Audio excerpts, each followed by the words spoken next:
हुड्डा साहब जेल में होंगे, ये पक्की बात है। केजरीवाल जी बहुत हाँकते हैं कि सबसे ईमानदार पार्टी है, और शायद देश की ऐसी कोई सरकार हो जिसके इतने मंत्री जेल में हों। और ये गिरफ्तार करने पर तो आरोप लगा सकते हैं,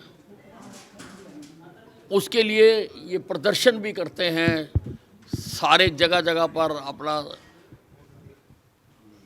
तमाशा भी करते हैं, लेकिन कोर्ट के बारे में ये क्या कहेंगे? कोर्ट इनकी बात को क्यों नहीं सुन रहा? ये पहले चाहे इनके दूसरे साथी हैं जो जेल के अंदर हैं, उनको भी ये कहते थे, एक बार तो भविष्यवाणी कर दी थी उन्होंने कि जी बेल हो जाएगी, नहीं हुई। और बार बार ये जो है कोर्ट तो इनको अपनी बात रखने का मौका भी देती है, तो कोर्ट के ऊपर तो ये आरोप नहीं लगा सकते किसी भी प्रकार का। आज जो मीटिंग हुई है सर, मीटिंग का क्या मकसद था? किस कल होगा सर, पुलिस में कुछ परचेज को लेकर के बैठक की थी आपने? नहीं, ये काफ़ी कुछ आइटमें काफ़ी देर से पेंडिंग थी, वो परचेज थे। वो परचेज कमेटी की मीटिंग होती है, उसमें मैं और मंत्री जी दोनों इसमें थे, और उसमें सारी आइटमें क्लियर हो गई हैं। एक दो आइटम उसमें हमने रीटेंडर के लिए किए। आपने कहा था कि भूपेंद्र सिंह हुड्डा के लिए मैंने जेल में कमरा तैयार करा रखा है। दीपेंद्र का कहना है ऐसी कोई ताकतें नहीं बनी जो हुड्डा साहब को जेल करवा सके।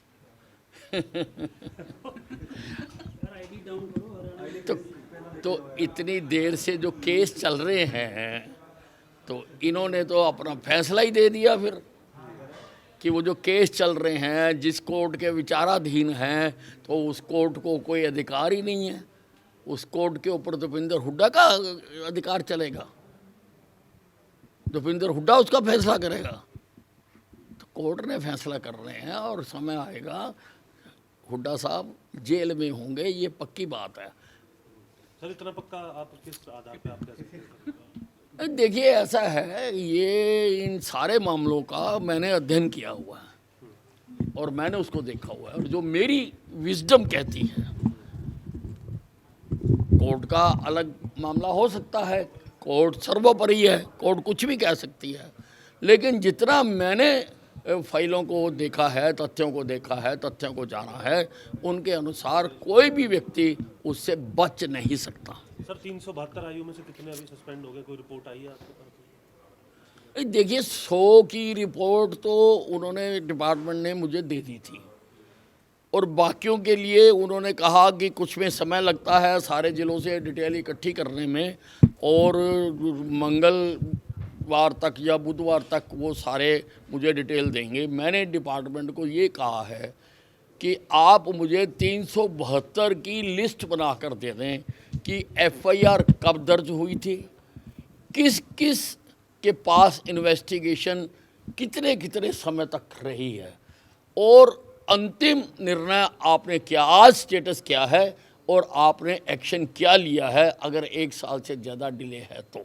सर ये 372 ही रहेंगे या और भी जो लोग ऐसे लंबित रहे उनकी भी कोई रिपोर्ट मांगी है आपने जिलों से? नहीं, ये जिन जिलों की थी उनके अलावा भी सारे जो जिला के एसपीज हैं, मैंने उनको कहा है कि अपने अपने ज़िलों की स्क्रूटनी करें, और अगर कोई 1 साल से ज़्यादा लंबित पाया जाता है तो उसके खिलाफ कार्रवाई करें। सर एक खबर चल रही है कि सोशल मीडिया में कि आपका विभाग बदला जा सकता है।